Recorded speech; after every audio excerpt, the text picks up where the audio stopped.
Hello बच्चों, कैसे हैं आप लोग को स्वागत है आपका अपना चैनल विद्यारूपेन एकेडमी में। जी बच्चों, आज मैं बात करने वाला हूं क्लास 9th वाले बच्चों के लिए साइंस का चैप्टर 11। जी हाँ, चैप्टर 11 वर्क एंड एनर्जी और साथ में पावर का। ठीक है बच्चों, आप लोगों को ये वीडियो जो है ना अच्छे तरीके से सुनना समझना बहुत जरूरी है, क्योंकि आपके आने वाले हैं फाइनल एग्जामिनेशंस। क्योंकि ये जो चैप्टर है work and energy final examinations के पोर्शंस हैं जो कि आते ही आते हैं। ठीक है, तो आज हम लोग इस क्लास में वर्क एंड एनर्जी और साथ में पावर की बात करें तो हम लोग क्या क्या पढ़ने वाले हैं पहले एक बार देख लेते हैं।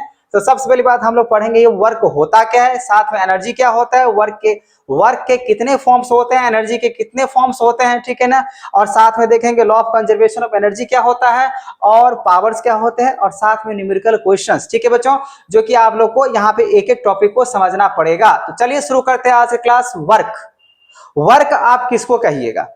अगर मान लीजिए आप ये वीडियो देख रहे हो, ठीक है, या आप साथ में लिख रहे हो या पढ़ भी रहे हो, तो ये आपका वर्क नहीं माना जाएगा, क्योंकि फिजिक्स में कुछ अलग ही कंडीशंस है। ठीक है ना, वही अगर आप मान लो दीवार को या बड़े से पत्थर को आप धक्का लगा रहे हो और वो दीवार और पत्थर वो वहीं पे है, फिर भी वर्क नहीं माना जाएगा। तो वर्क को करने के लिए यहाँ पे हमको एनर्जी की जरूरत पड़ता है।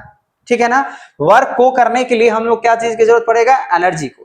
और ये एनर्जी जो हमको मिलेगा बच्चा कहां से मिलता है? तो फूड से मिलता है, चाहे वो एनिमल्स हो। ठीक है, एनिमल्स में बात करते हम लोग भी एनिमल्स में ही आते हैं, तो हम लोग को एनर्जी की जरूरत पड़ेगा। Energy is supplied from by the food, अगर बात कर सकते हैं। ठीक है ना, इन मशीन्स की अगर बात करें तो मशीन्स को भी एनर्जी चाहिए। जैसे हम लोग अगर जानवर हैं तो हम लोग को भी तो फूड तो चाहिए। बात समझ में आ रहा है? तो फूड चाहे हम लोग चाहे तो क्रॉप से लें चाहे फ्रूट से लें, ठीक है ना, उससे हमको एनर्जी मिल जाएगा।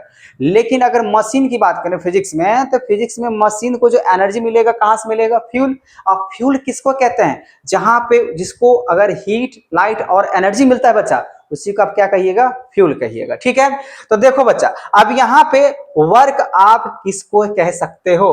Y sometimes not much work done is in spite of working hard. जैसे मैंने अभी बोला, आप कितना भी पढ़ाई लिखाई कर रहे हो, या मैंने अभी आपको बोल रहा हूं, अगर मान लीजिए आप 10 किलो 20 किलो 30 किलो जितना भी वजन है आप सर पे लेके बैठे हो, ठीक है ना, फिर भी ये वर्क नहीं माना जाएगा फिजिक्स में। ठीक है ना, ये सब वर्क में नहीं है। चाहे आपका सोचना हो, ठीक है ना, जहां पे देखो चाहे रीडिंग हो, राइटिंग हो, ड्राइंग हो, थिंकिंग हो, ठीक है ना, analysing are all energy consuming, सारे के सारे एनर्जी को कंज्यूम कर रहा है। लेकिन फिर भी अगर कहें तो यहाँ पे साइंटिफिक मैनर की तरह से ये वर्क नहीं माना जाएगा। ये वर्क नहीं माना जाएगा, चाहे आप ड्राइंग करो, ठीक है ना, थिंकिंग करो, एनालाइजिंग करो, ठीक है ना, रीडिंग करो, ये आपका वर्क नहीं माना जाएगा। ठीक है, वर्क अभी देखो यहाँ पे जैसे एग्जांपल्स में अगर देखें, a man is completely exhausted in trying to push rock wall. ठीक है, चाहे आप दीवार को धक्का लगा रहे हो, ठीक है ना, दीवार वहीं पे वहीं है, वो थोड़ा सा भी जो है ना हिला नहीं, तो आप वहां पे क्या कह सकते हो? वर्क जो है ना जीरो हुआ। और जहां पे वर्क अगर जीरो हुआ वो वहीं पे है, वो स्टेशनरी पे ही है, रेस्ट पॉइंट पे है, मतलब ये वर्क नहीं हुआ। ठीक है, उसी तरीके से अगर मान लो कोई आदमी अगर बहुत सारे वजन लेके अगर अपने एकदम से पूरे सूटकेस को लेकर जो है ना अब सर पे अगर बैठा हुआ है, ठीक है ना, या खड़े हुए हैं, फिर भी वो वर्क नहीं माना जाएगा। ठीक है, वर्क होने के लिए यहाँ पे आपको कंडीशंस को फुलफिल करना बहुत जरूरी है। Work is said to be done when, work done तभी माना जाएगा बच्चा जब बोला moving object come to rest, या कोई भी अगर मान लीजिए मूविंग ऑब्जेक्ट है, वो मूविंग ऑब्जेक्ट अगर रेस्ट में आता है तब कह सकते हैं वो वर्क है। An object at rest starts moving, या कोई रेस्ट पोजीशंस पे वो चलना शुरू कर दिया, बोलेंगे वो वर्क कर रहा है। साथ ही हम कहेंगे यहाँ पर उसके वेलोसिटी अगर चेंज कर दिया, पहले इनिशियल वेलोसिटी से फाइनल वेलोसिटी के हिसाब से गया, या इनिशियल वेलोसिटी अगर मान लीजिए जो भी था जीरो था, जीरो तो भाई रुका हुआ है रेस्ट में, लेकिन जैसे वो बढ़ा उसके वेलोसिटी में चेंजेस आया, तो हम कह देंगे वहां पे भी वो वर्क होगा। तो उसके शेप एंड साइज को चेंज होना भी क्या कहलाएगा? वर्क होगा। जहां पे शेप एंड साइज अगर चेंज होगा तब माना जाएगा वो वर्क होगा। तो यहाँ पे ये सब जो कंडीशंस जो लिखे हैं बच्चा, ये सब क्या है? ये वर्क होने का कंडीशंस है। लेकिन बोला कि साइंटिफिक कॉन्सेप्ट ऑफ वर्क के लिए क्या होता है? Work is done when a force produce motion in a body.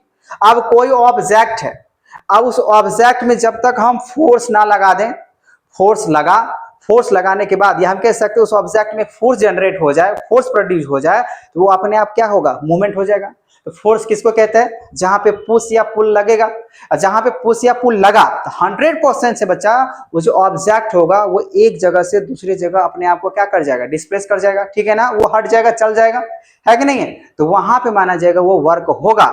ध्यान सुनो, वर्क होने के लिए दो कंडीशंस को फुलफिल करना बहुत ही जरूरी होता है। जैसे कि यहाँ पे आप देखो, ध्यान से देखो, कंडीशन ऑफ वर्क।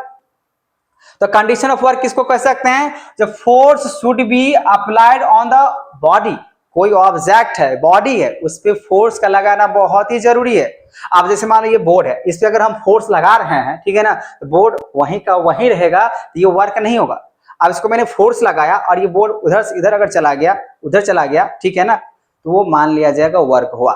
मतलब ये वर्क होने के लिए पहला कंडीशन होता है फोर्स का लगना, और दूसरा कंडीशन होता है बॉडी शुड बी डिस्प्लेस, एक जगह से दूसरी जगह चले जाना, ठीक है, डिस्प्लेस कर गया, ठीक है।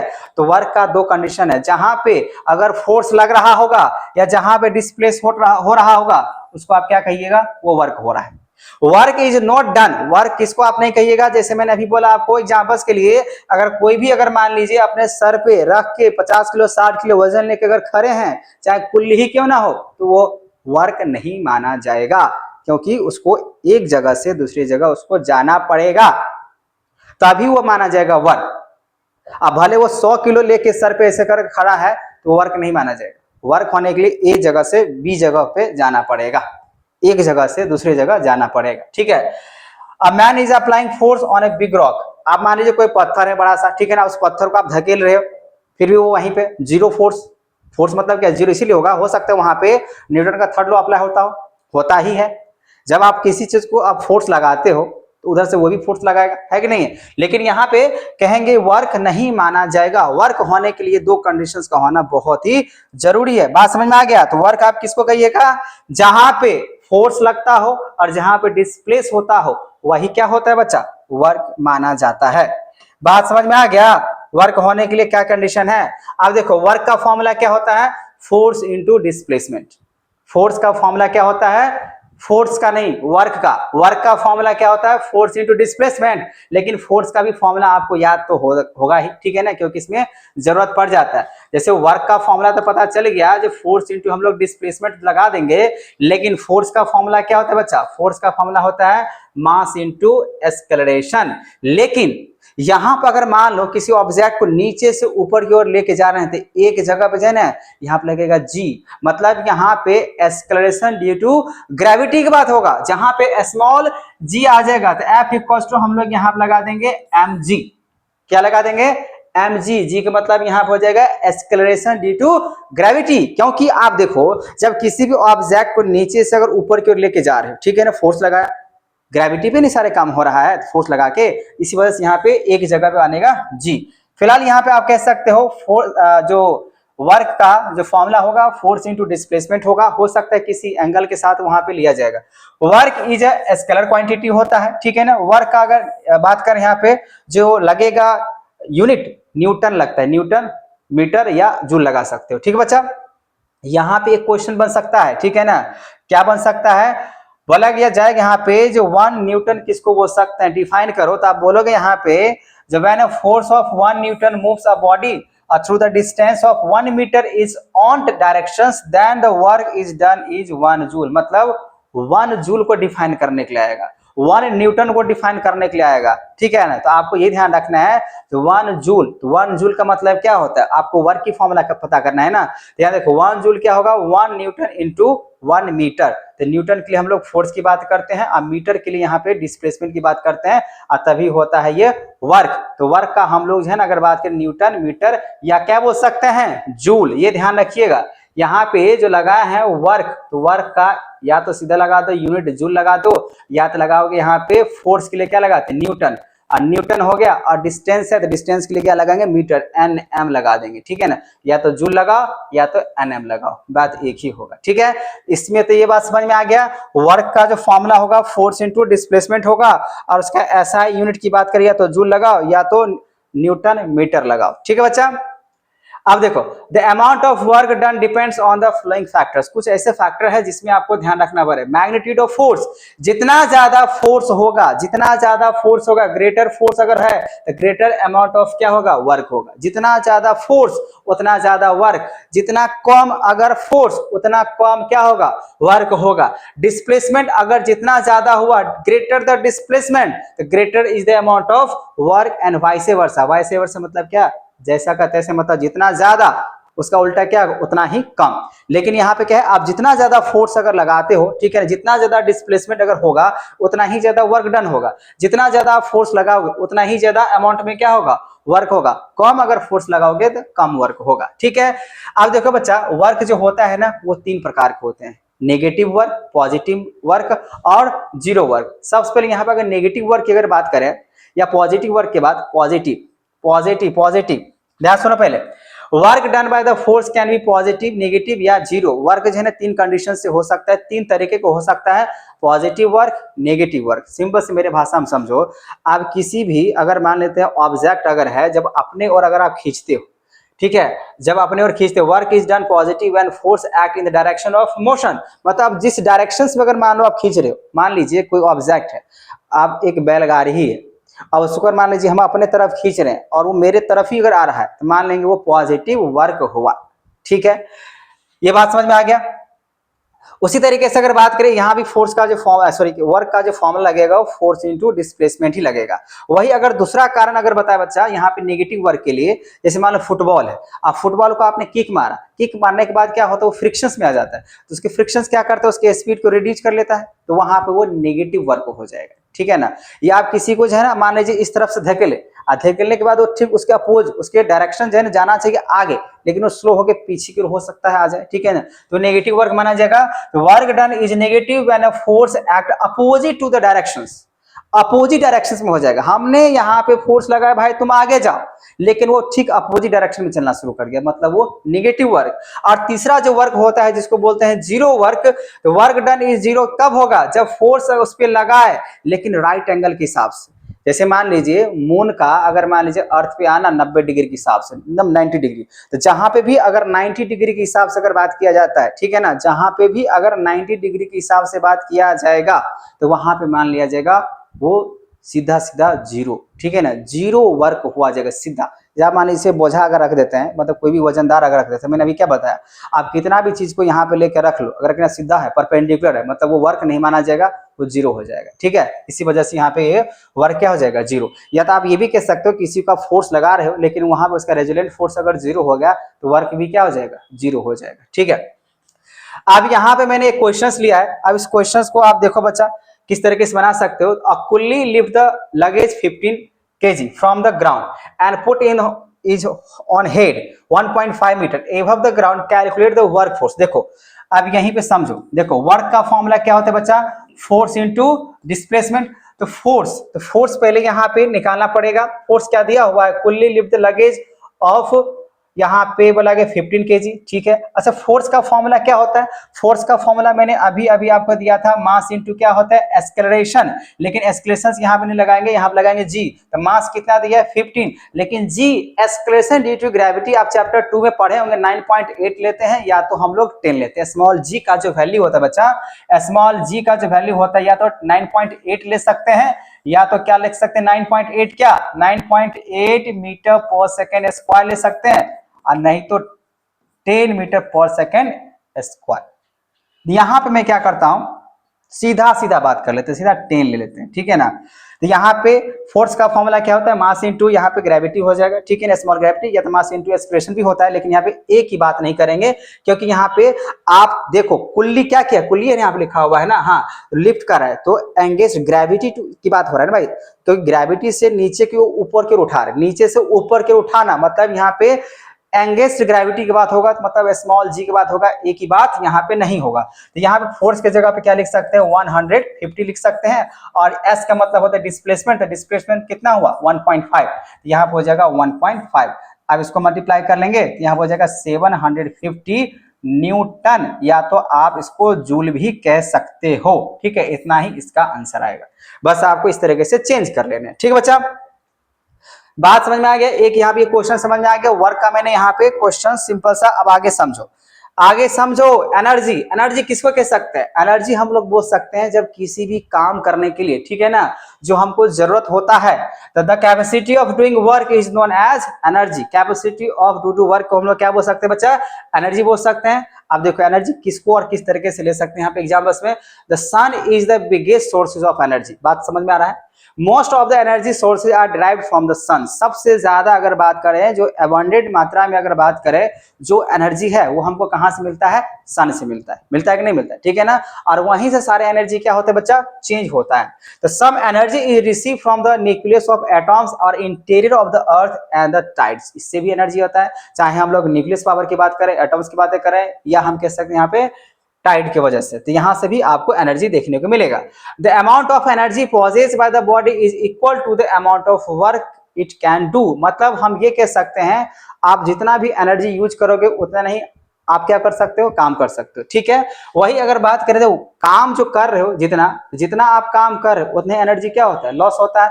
तो एनर्जी यहाँ पे लॉस जो हो रहा है, तो बॉडी विच वर्क इज क्या हुआ? उतना ही ज्यादा आप काम क्या करोगे? ज्यादा।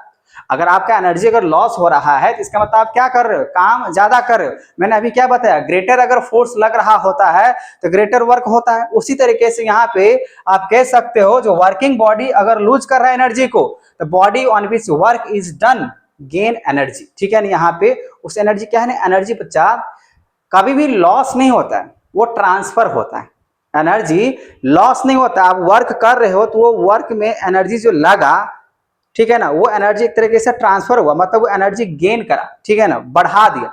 लॉस तो अपने आप को लग रहा है लॉस हो रहा है, लेकिन वो एनर्जी ट्रांसफर होकर अपने आप वर्क में क्या हुआ? गेन हो गया, है कि नहीं। तो यहाँ पे यही कहना चाह रहा है, जो वर्किंग बॉडी लूज एनर्जी, ठीक है, काम करेंगे एनर्जी लूज होगा, लेकिन बॉडी ऑन विच जो बॉडी है, वर्क जब डन होता है तो गेन वो एनर्जी अपने आप को करके रखता है। ठीक है। So energy is scalar quantity. जैसे वर्क भी क्या था? एक स्केलर क्वांटिटी था, उसी तरीके से ये भी एक स्केलर क्वांटिटी होगा।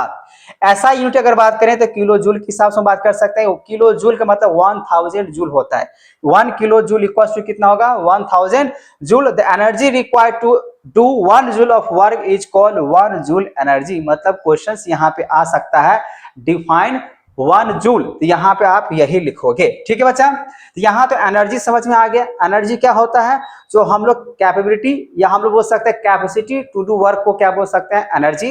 एनर्जी खत्म नहीं होता है, ट्रांसफर होता है। एनर्जी क्या होता है? ट्रांसफर। ठीक है। जितना ज्यादा काम करेंगे, ठीक है, एनर्जी तो वो लॉस होगा, लेकिन वो एनर्जी एडअप में रहता है। देखो फॉर्म्स ऑफ एनर्जी, ध्यान समझना बच्चा। फॉर्म्स ऑफ एनर्जी की बात करें तो यहाँ पे देखो मेन फॉर्म्स यहाँ पे एनर्जी का मैंने लिया है। Kinetic energy, potential energy, heat energy, chemical energy, उसके बाद electrical energy, light energy, sound energy और न्यूक्लियर एनर्जी। ठीक है। इतने सारे आपका एनर्जी है, लेकिन मुझे आज आपको इतने सारे एनर्जी की बातें जो है ना, सीधा सीधा मैं आपको डायग्राम से समझा दूंगा ये सब क्या होता है। ठीक है। लेकिन अभी आपको समझना है काइनेटिक एनर्जी। काइनेटिक एनर्जी किसको कह सकते हैं बच्चा? The energy of body due to the motion is called kinetic energy. मतलब कोई भी अगर आपको ऑब्जेक्ट अगर नजर आ रहा हो और वो अगर मोशन में होता है, तो आप समझ लीजिएगा वो काइनेटिक एनर्जी में है। चाहे हम बोल सकते हैं यहाँ पे एसी का चलना, ठीक है, हम बोल सकते हैं यहाँ पे गाड़ी का चलना, ठीक है ना, फैन का चलना, ठीक है, या मेरा हाथ का चलना, ठीक है ना, या हम इधर से इधर अगर जा रहे हैं तो ये भी एक तरीके से आएगा काइनेटिक एनर्जी के हिसाब से। ठीक है।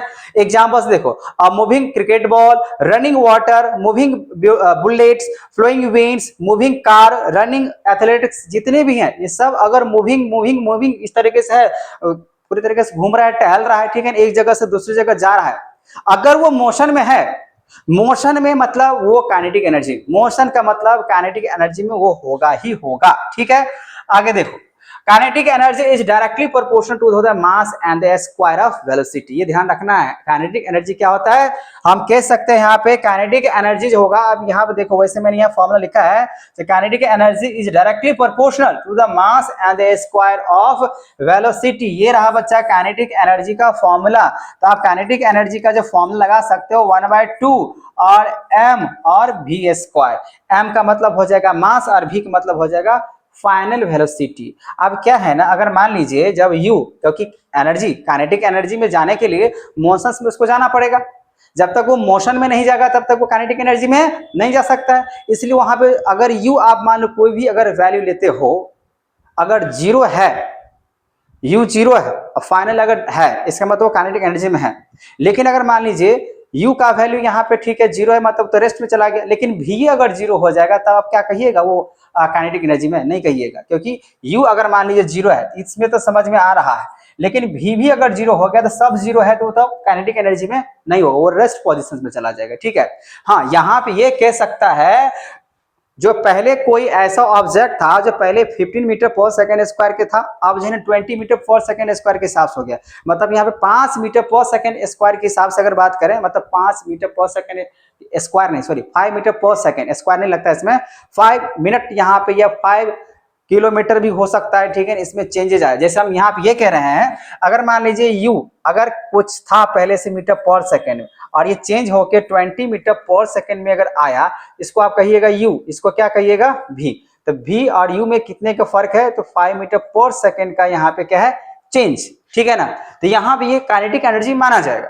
क्योंकि दोनों में से कोई भी जीरो में नहीं, अगर दोनों में से कोई भी अगर जीरो में नहीं है मतलब वो काइनेटिक एनर्जी में है। ठीक है बच्चा, ये रहा काइनेटिक एनर्जी का फॉर्मूला, और यहाँ पे मैंने एक क्वेश्चन लिया, इस क्वेश्चन को आपको समझने पड़ेंगे। देखो क्वेश्चन यहाँ पे क्या है, आपको काइनेटिक एनर्जी को समझने के लिए an object of mass 15 kg, सबसे पहली बात यहाँ पे आपको मास, तो मास कितना है 15 kg, तो आप ये लिख लो 15 kg, moving with uniform velocity 4 metre per second. ठीक है, इसका मतलब VA मान के चलते हैं, यहाँ पे VA होगा ही 4 मीटर पर सेकेंड। ठीक है, और बोला कि what is the kinetic energy possess, भाई सिंपल सी बात है, तो काइनेटिक एनर्जी निकालने के लिए आपके पास है ना फॉर्मूला पता होना चाहिए। काइनेटिक एनर्जी का होता है 1/2 mv² होता है, तो आपको क्या करना होगा 1/2 इंटू m, m का मतलब मास हमेशा केजी में रहना चाहिए, तो मास हो जाएगा 15 और v स्क्वायर, यहाँ पे 4 का क्या हो जाएगा स्क्वायर हो जाएगा, तो 1/2 इंटू 15 इंटू 4 का स्क्वायर हो जाएगा 60 होगा। अब इसको कटा दो यहाँ पे 8, तो 15 8 हो जाएगा यहाँ पे 120। अब पता ही है काइनेटिक एनर्जी है, एनर्जी हमेशा क्या होता है जूल में होता है, तो 120 जूल। ठीक है, ये रहा बच्चा आपका काइनेटिक एनर्जी का न्यूमेरिकल क्वेश्चन, जो कि नॉर्मल टाइप का क्वेश्चन यहाँ पे है, ताकि आपको समझ में आ जाए, और आगे भी आपको क्वेश्चंस में आपको न्यूमेरिकल्स करवाऊंगा। ठीक है, तो काइनेटिक एनर्जी समझ में आ गया। काइनेटिक एनर्जी क्या होता है, जब भी कोई भी अगर ऑब्जेक्ट अगर मोशंस में होगा आप उसको कहिएगा काइनेटिक एनर्जी। काइनेटिक एनर्जी का फॉर्मूला होता है 1/2 mv²। अब देखो बच्चा पोटेंशियल एनर्जी, पोटेंशियल एनर्जी क्या होता है, the energy of body due to its position या change its shape is known as potential energy. तो पोटेंशियल एनर्जी के लिए हम बोल सकते हैं अगर पोजीशन अगर चेंज करा, शेप चेंज करा, साइज चेंज करा, तो आप उसको कहिएगा पोटेंशियल एनर्जी। ठीक है, चाहे बैलून की बातें करें, चाहे आप एयरबो की बातें करें, ठीक है ना, चाहे आप यहाँ पे देखो ऐसे कौन कौन से एग्जांपल्स हम लोग ले सकते हैं, ऐसे बहुत सारे एग्जांपल्स होते हैं जिसको हम लोग क्या कह सकते हैं पोटेंशियल एनर्जी, जहां पे शेप साइज अगर चेंज हो, जैसे मान लो तीर धनुष की बात करें, ठीक है, एयरबो की बारे में बात बोला तो उसके पूरा ताकत लगा खींच के फिर फेंक रहे ना, तो इसका मतलब वो पोटेंशियल एनर्जी है। वही अगर डैम है, तो डैम अगर मान लीजिए डैम में पानी होल्ड करने की कैपेसिटी, इसका मतलब वो पोटेंशियल एनर्जी है। ठीक है ना, वही मान लीजिए कोई ऐसा चिड़िया है, ठीक है ना, या कोई भी ऑब्जेक्ट है जो सीढ़ी चढ़ रहा है, ठीक है ना, फिर वो कहीं पे जा रहा है, मतलब पोटेंशियल एनर्जी क्या है वो। ठीक है, तो वो होता है पोटेंशियल एनर्जी, हमेशा ध्यान रखना है। ऐसे कौन कौन सा फैक्टर है पोटेंशियल एनर्जी का होना चाहिए, तो पोटेंशियल एनर्जी जो होता है वो बोला गया डायरेक्टली प्रोपोर्शनल होता है मास का। डायरेक्टली प्रोपोर्शनल किसका होगा बच्चा, मास का। तो यहाँ पे जितना ज्यादा मास होगा उतना ही ज्यादा पोटेंशियल एनर्जी आपको लगाना पड़ेगा। अगर मास अगर ज्यादा है तो पोटेंशियल एनर्जी भी आपको ज्यादा ही होगा, है ना। More the mass of the body greater is the potential energy. वही अगर इसके वाइसे वर्सा मतलब समझ में होगा, अगर कम है तो वो भी कम हो जाएगा। ठीक है, हाइट एबव द ग्राउंड, मैंने अभी बताया जितना, जैसे डैम की बातें करें, ठीक है ना, या कोई भी चीज आप जैसे मान जितना ज्यादा ऊपर चला जाएगा उतना ज्यादा वो पोटेंशियल एनर्जी बनेगा। ठीक है, तो यहाँ पे भी यही होगा, हाइट एबव द ग्राउंड की अगर बातें करें तो potential energy directly proportional, but यहाँ देखना है ध्यान से, not depend on the path it's follow. ठीक है ना, पाथ के हिसाब से नहीं बात कर रहे हैं कितने पाथ हो रहे हैं, लेकिन हमको बात करेंगे हाइट के हिसाब से। ठीक है, change in shape greater the stretching twisting या bending more is the potential energy. जितना ज्यादा आप स्ट्रेच कर रहे, ट्विस्टिंग करो, चाहे स्प्रिंग की बातें करो, स्प्रिंग होता है ना, ठीक है ना, वो स्प्रिंग की बातें करो, वो स्प्रिंग भी किसमें आ जाएगा, पोटेंशियल एनर्जी में आ जाएगा। चाहे डैम पानी होल्ड करके रख रहा है, वो भी आपका पोटेंशियल एनर्जी में आ जाएगा। ठीक है, या आप नीचे से ऊपर की ओर जा रहे हैं, ये भी एक आपका पोटेंशियल एनर्जी में आ जाएगा। ठीक है बच्चा, अब यहाँ पे मैं आपको एक और बात बताना चाहूंगा, मैकेनिकल एनर्जी। मैकेनिकल एनर्जी से पहले आपको पता होना चाहिए पोटेंशियल एनर्जी का फॉर्मूला। पोटेंशियल एनर्जी का फॉर्मूला होता है mass into gravity into height, mgh। ठीक है, तो यहाँ पे आपको एक फॉर्मूला ये नोट कर लेने हैं, उसके साथ साथ यहाँ पे क्वेश्चंस भी ध्यान समझना है। देखो क्या लिखा है यहाँ पे, मैंने क्या लिखा, पोटेंशियल एनर्जी का फॉर्मूला। तो पोटेंशियल एनर्जी का जो फॉर्मूला होगा वो वर्क के कहलाता है, mgh, mass into gravity into height. ठीक है, ये आपको ध्यान रखना है। यहाँ पे भी मैंने यहाँ पे इसको लिखा है, बाकी बात तो एनर्जी तो लगभे करेगा। यहाँ देखो, if a body of mass 10 kg, तो मास कितना दिया हुआ है, तो मास दिया हुआ है 10 kg। ठीक है, उसका रेंज ऑफ हाइट, तो हाइट कितना दे रखा है 6 मीटर। और उसके बाद बोला गया था अर्थ, तो कैलकुलेट्स इट्स पोटेंशियल एनर्जी। अच्छा देखो, यहाँ पे जी का वैल्यू नहीं दिया हुआ है, अगर दिया रहता तो उतना ही यूज करते, नहीं दिया गया तो वैसे तो 9.8 होता है, लेकिन हम यहाँ पे सीधा हिसाब करने के लिए क्या लेंगे, 10। तो मतलब स्मॉल जी की वैल्यू कितना ले लेंगे, 10 मीटर पर सेकेंड स्क्वायर, जैसे कि आपको मालूम है। अगर आप यहाँ पे निकाल रहे बच्चा पोटेंशियल एनर्जी का, अगर मान लीजिए तो क्या होता है फॉर्मूला, mgh होता है। एम के जगह पे आ जाएगा मास, तो मास कितना है 10 इंटू यहाँ पे जी की जगह पर रख देना है 10 से, और एच के जगह पे कितना आ जाएगा 6, तो यहाँ पे आ जाएगा 600।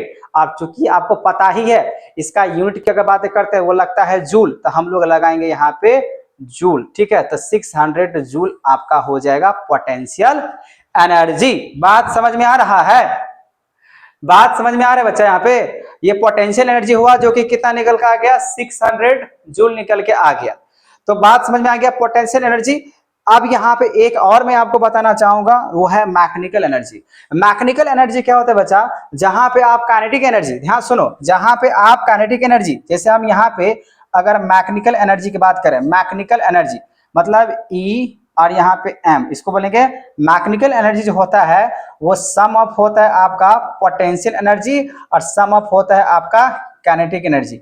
ये दोनों एनर्जी के सम को हम लोग क्या कह सकते हैं यहाँ पे, मैकेनिकल एनर्जी। ठीक है, ये आपको याद रख लेना है। लेकिन आपको और जो है फॉर्मूला, सॉरी डेफिनेशंस, उसको मैं सीधा सीधा यहाँ पे एक ट्रांसफॉर्मेशन ऑफ एनर्जी के तहत आपको समझा देता हूं। देखो, the change of one form of energy to another form of energy is known as transformation of energy। क्योंकि मैंने अभी आपको बताया एनर्जी कभी भी जो है ना लूज नहीं होता है, ना ही उसको बनाया जा सकता है। एनर्जी हमेशा क्या होता है, ट्रांसफॉर्मेशन होता है, एक फॉर्म से दूसरे फॉर्म में क्या होता है, एनर्जी आपका जाता है। ठीक है बच्चा, यहाँ पे देखना ध्यान से, बहुत सारे मैंने यहाँ पे एग्जांपल्स लिया, बहुत सारे तो एग्जांपल सेम हो गया। केमिकल, फिर ये मोशंस में देखो, यहाँ पे केमिकल्स में से ये एप्पल खाया, एप्पल खा के इसके पास जो है एक तरीके से एनर्जी बना, वो साइकिल चला रहा है, एक तरीके से मोशंस में आ गया, फिर वो केमिकल एनर्जी हो सकता है। देखो ये खाया मोशंस में जा रहा है, तो मोशंस वाले काइनेटिक एनर्जी हो सकता है। अब ये पेट्रोल जो है ना गाड़ी में भरा दिया, ये भी मोशन चला गया, मतलब ये भी एनर्जी में जा रहा है। अब इसको अगर देखें, रेडिएंट है सन का, यहाँ पे लाइट के हिसाब से देखें तो ये भी एक तरीके से केमिकल एनर्जी का यूज करता है। तो इलेक्ट्रिकल एनर्जी अगर बात करें, थर्मल एनर्जी के हिसाब से काम करता है। मतलब एक फॉर्म से दूसरे फॉर्म में एनर्जी क्या हो रहा है, यहाँ पे ट्रांसफर हो रहा है। जैसे देखो केमिकल एनर्जी, बैटरी है, बैटरी जैसे आपने टॉर्च में लगा, टॉर्च जला तो ये लाइट एनर्जी में चला जाएगा। पेट्रोल आपने अभी देखा गाड़ी में भरा है, ठीक है, तो वो मैकेनिकल एनर्जी में चला जाएगा। ठीक है, उसी तरीके से आपने खाना खाया, आप लोगों ने यहाँ पे खाना खाया, साइकिल चलाया, मैकेनिकल एनर्जी में चला गया। ऐसे ही क्या होता है, आपका एनर्जी एक फॉर्म से दूसरे फॉर्म में क्या होता है, ट्रांसफर होता है। इसी को बोलते हैं यहाँ पे फॉर्मेशंस ऑफ, यहाँ पे ट्रांसफॉर्मेशन ऑफ एनर्जी। ठीक बच्चा, अब यहाँ पे देखो law of conservation of energy, energy कभी भी खत्म नहीं होता है। Whenever energy change from one form to another form, the total amount of energy remain constant. Energy हमेशा क्या रहेगा, कांस्टेंट रहेगा। एनर्जी कभी जो है ना लूज नहीं होता है, खत्म नहीं होता है, वो तरीके से ट्रांसफॉर्मेशन हो जाता है। एक फॉर्म से दूसरे फॉर्म में क्या होता है, एनर्जी ट्रांसफर हो जाता है। ठीक है, so energy can neither be created not to be destroy, ना ही एनर्जी को आप क्रिएट कर सकते हो, ना ही एनर्जी को डिस्ट्रॉय कर सकते हो। ठीक है, although some energy may be wasted during conservation but the total energy of the system remain the same, remain same, हमेशा ध्यान रखना है। The sum of potential energy, kinetic energy of the ball remain the same at every point during the free fall। या fall कह सकते हैं। देखो यहाँ पे मैंने क्या लिखा है, जब अगर मान लीजिए the sum of potential energy और काइनेटिक एनर्जी को अब पोटेंशियल एनर्जी का अगर सम करते हैं तो हमेशा क्या होगा, कांस्टेंट होगा, जो कि मैकेनिकल प्रोसेस से आता है जब फ्री फॉल कराते हैं। तो यहाँ पे देख सकते हो kinetic energy plus potential energy हमेशा क्या होता है, कांस्टेंट, जिसको एक तरीके से मैकेनिकल एनर्जी के हिसाब से कहते हैं। अगर यहाँ पे आपको दिख पा रहा होगा बच्चा, तो देखो क्या है ना, यहाँ पे जैसे ए पॉइंट है, ए पॉइंट पे बॉल है, फिर बी पॉइंट पे बॉल है, सी पॉइंट पे, डी पॉइंट पे और ई पॉइंट पे। अब यहाँ पे इसका अगर बात करें, ये जो पोटेंशियल एनर्जी है, ठीक है ना, और यहाँ पे काइनेटिक एनर्जी, ध्यान समझना। अगर मान लो यहाँ पे पोटेंशियल, क्योंकि पोटेंशियल क्या होता है ना, सबसे ज्यादा ऊपर में सबसे ज्यादा क्या रहता है, पोटेंशियल रहता है, और सबसे नीचे क्या रहता है, काइनेटिक रहता है। तो यहाँ पे मान लो पोटेंशियल एनर्जी 20 जूल है, इसका मतलब यहाँ पे काइनेटिक जो एनर्जी होगा वो तो मोशन में होगा नहीं। मान लीजिए कोई चीजें हैं, आप किसी ऑब्जेक्ट को यहाँ पर आप रख रहे हो, ये रेस्ट पोजीशन में, यहाँ पे काइनेटिक एनर्जी बिल्कुल नहीं है, इसलिए क्या है, जीरो। तो जीरो, अब यहाँ पे जीरो, अब 0 और 20 जूल को अगर आप जोड़ देते हो तो कितना निकल कर जाएगा, तो 20 जूल, मतलब यहाँ पे टोटल एनर्जी 20 ही रहेगा। उसी तरीके से मान लीजिए पोटेंशियल अब ऊपर से नीचे आ रहा है, अब यहाँ पे मान लीजिए 15 है, तो यहाँ पे मान लीजिए 5 है, तो 15 5 कितना हो जाएगा, 20, ये कांस्टेंट रहेगा। फिर 15 से यहाँ पे धीरे धीरे नीचे आ रहा है, पोटेंशियल एनर्जी घटेगा, काइनेटिक एनर्जी बढ़ेगा। तो यहाँ पे 10 हुआ तो ये हो जाएगा 10, फिर यहाँ पे 5 हुआ तो ये हो जाएगा 15, ठीक है ना, फिर यहाँ पे ये 0 हुआ तो ये हो जाएगा 20, लेकिन जोड़ने पे आपको 20 ही मिलेगा। तो इसको हम लोग कह सकते हैं kinetic energy plus potential energy होगा हमेशा कांस्टेंट ही होता है, ठीक है ना। तो सबसे ऊपर जो होता है हाईएस्ट पॉइंट पे वो पोटेंशियल एनर्जी होता है, और सबसे लोएस्ट अगर कहे ऊपर में तो क्या हो जाता है, काइनेटिक एनर्जी। लेकिन नीचे में अगर देखें तो सबसे ज्यादा हाईएस्ट क्या होता है, यहाँ पे काइनेटिक एनर्जी होता है। ये बात समझ में आ गया। चलो बच्चों अब आगे की बात कर लेते हैं। अगला अगर बात करें यहाँ पे टॉपिक्स का, वो हम लोग का रेट ऑफ डूइंग वर्क, जो कि पोटेंशियल के साथ पावर की बात करेंगे। तो रेट ऑफ डूइंग वर्क जिसको क्या कहते हैं, पावर। पावर का फॉर्मूला क्या होता है, power is defined as the rate of energy consumptions. तो पावर इक्वल्स टू क्या होता है, work done by time taken. Power का फॉर्मूला क्या होगा बच्चा, work done by time taken. देखो यहाँ पे वर्क जो है ना, चाहे आप बात करें यहाँ पे, चाहे potential energy sorry work done की अगर जब बात करें यहाँ पे, तो वर्क डन, अब बाय में यहाँ पे टाइम टेकन, ये ठीक है, पावर के हिसाब से हम लोग ले सकते हैं। तो ऐसा पावर क्या होता है, वाट होता है, या तो हम बोल सकते हैं यहाँ पे 1 जूल पर सेकंड के हिसाब से लेते हैं। 1 वाट को हम लोग 1 जूल या 1 सेकंड या 1 इस तरीके से लिख सकते हैं। Power is 1 watt when 1 joule is work is done is 1 second. Power जब होगा डन 1 वाट के हिसाब से, तो हम कह सकते हैं वो 1 जूल का जो है ना काम किया 1 सेकंड के लिए, ठीक है। तो पावर का फॉर्मूला क्या होता है बच्चा, work done by time taken, ये आपको याद रखने, ठीक है। पावर ऑफ इलेक्ट्रिकल गैजेट की अगर बात करें, तो पावर ऑफ इलेक्ट्रिकल एप्लायंसेज, जैसे आप फ्रिज की बात करें, एसी की बात करो, ठीक है ना, फैन की बात करो, ये सब का सब क्या होता है, इलेक्ट्रिकल एप्लायंसेज होता है। और वो जिस रेट से आपका एनर्जी खाता है, कंजम्पशन करता है, उसी को कहते हैं इलेक्ट्रिकल एनर्जी कंज्यूम। जो भी रेट से, जैसे 220 वाट का है, 10 वाट का है, या 250 वाट का है, तो वो आपका क्या है, रेट दिया हुआ है पावर कंजम्पशन करने का, ठीक है। तो उस जैसे किसी बल्ब पे लिखा हुआ 10 वाट का, तो 10 वाट का बल्ब का मतलब ये हुआ जो वहां पे वो 10 वाट के हिसाब से रेटिंग लगा हुआ है, जो वो बल्ब क्या करेगा, वो कंजम्पशन करेगा पावर को, ठीक है, वही बात है। बिगर यूनिट अगर बात करें पावर के बच्चा, जैसे bigger unit of power is called kilowatt. जैसे अगर मान लीजिए केवी के हिसाब से, किलो वाट के हिसाब से, 1 फेज का, 2 फेज का, तो जितना ज्यादा पावर अगर कंजम्पशन करेंगे, जितना ज्यादा अगर पावर कंजम्पशन करेंगे, तो वो किलो वाट के हिसाब से आता है, ठीक है। तो 1 किलो वाट इक्वल टू 1000 के हिसाब से हम लोग बात कर सकते हैं, ठीक है। तो यहाँ पे ध्यान से सुनना है, जो 1 किलो वाट जो होता है 1000 वाट के बराबर में होता है, या 1000 जूल पर सेकंड के हिसाब से होता है। कॉमर्शियल का मतलब ये होता है जहां पे फैक्ट्री इंडस्ट्री वाले होते हैं, वहां पे पावर, और भाई इलेक्ट्रिसिटी जो सप्लाई हो रहा है ना, उसी का बात करें पावर का, ठीक है ना। पावर मतलब ये नहीं उसको एनर्जी आ जाएगा, पावर मतलब इलेक्ट्रिसिटी का जो सप्लाई होता है, जो घर में आप लोग अगर बातें करें, जो आपका करंट आ रहा है, इलेक्ट्रिसिटी आ रहा है, वही क्या है, पावर। तो छोटा सा यूनिट है तब तो ठीक है, वाट में चल जाएगा। लेकिन अगर मान लीजिए बिगर यूनिट है, जो फैक्ट्री इंडस्ट्री में बात करें, तो किलो वाट क्या लग जाता है, आवर। छोटा सा है, छोटा स्मॉल अगर बात करें किलो वाट, तो किलो वाट में 1000 के हिसाब चल जाएगा। लेकिन वही अगर बात करें फैक्ट्री इंडस्ट्री में है, तो किलो वाट आवर KWH, ठीक है ना। तो 1000 तो पहले से था, आपको क्या करना होगा, 60 × 60, 1 आवर में होता है 60 मिनट, तो 1 आवर 60 मिनट को फिर क्या करना है आपको, 60 सेकंड में, मतलब 1 मिनट के हिसाब से सेकंड में कन्वर्ट करना है, तो 60 × 60 60 इंटू 60, तो 60 इंटू 60 को मल्टीप्लाई कर लेंगे, उसको साथ साथ में 1000 से भी मल्टीप्लाई कर लेंगे, तो आपका आ जाएगा जूल में, और ये आपका क्या होगा, कॉमर्शियल यूनिट होगा। ठीक है बच्चा, तो यहाँ पे देख सकते हैं 1 किलोवाट आवर की बात करें, 1 kilowatt hour is the amount of energy consume when electric appliances having power rating 1 kilowatt is used for 1 hour. तो relations between kilowatt hour and joule की बात करें, तो यहाँ पे मैंने बता दिया आज, पहले 1000 जो रहवे करेगा, और उसको 3600 कैसे आया, तो 60 इंटू 60, क्योंकि 1 किलोवाट आवर 1 आवर में होता है 60 मिनट, तो 60 मिनट को 60 से मल्टीप्लाई कर लेंगे, वो सेकंड में चला जाएगा, 3.6 इंटू 10⁻6 जूल, जो कि 1 किलोवाट आवर का एक यूनिट माना जाएगा। ठीक है बच्चा, अब यहाँ पे जैसे बल्ब के बारे में एक क्वेश्चन की बात मैंने लिया है, देखो, a bulb of 60 watt is used for the 6 hour. तो सबसे पहले बात क्या करो, इसमें बोला कि आपको how many units in kilowatt hour के हिसाब से, जब आपको किलोवाट आवर के हिसाब से बोला गया, तो इसको क्या करना पड़ेगा, चेंज करना पड़ेगा। तो आपको लिखा है यहाँ पे बल्ब 60 वाट का, जब 60 वाट के हिसाब से अगर आपको दिया हुआ है, तो इसको आप चेंज करो, 60 को आप 1000 से यहाँ पे डिवाइड करो, तो आ जाएगा 0.06, ऐसे करके आ जाएगा, है कि नहीं है। और जब ये आ जाएगा वाट के हिसाब से, तो आपका ये हो गया आपका किलो वाट।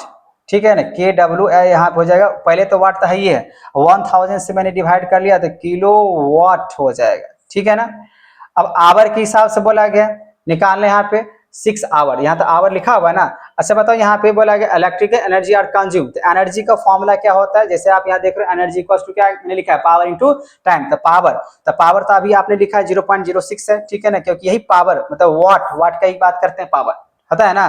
तो यहाँ पे क्या आ जाएगा, पावर, इसका फॉर्मूला पावर इंटू क्या होगा बच्चे, यहाँ पे टाइम, यही ना होगा, तो पावर इंटू टाइम होता है। तो यहाँ पे आपका पावर जो निकाले है वो 0 पॉइंट कितना है, 06 है, और टाइम, तो टाइम कितना दिया हुआ है, टाइम दिया हुआ है आपका 6 आवर, यहाँ पे लिखा हुआ है टाइम, तो टाइम यहाँ पे आपका दिया हुआ है 6 आवर। तो 6 आवर, इसको मैंने चेंज कर लिया किलोवाट के हिसाब से, और आवर तो यहाँ पे, और आपको निकालना है इसमें किलोवाट आवर के हिसाब से, तो यहाँ 6 हुआ, अब इसको मल्टीप्लाई करते हैं, तो लगभग में कितना निकल कर आ जाएगा, 0.36 मल्टीप्लाई अगर कर लेते हैं यहाँ पे, तो 0 पॉइंट कितना निकल कर आ जाना चाहिए, 36 आ जाएगा। ठीक है, तो यहाँ पे जैसे मैंने इसको मल्टीप्लाई किया, जैसे मैंने यहाँ पे मल्टीप्लाई किया बच्चा, तो यहाँ पे निकल के आ रहा है आपका 0 पॉइंट कितना निकल कर आ जाएगा, 0.36।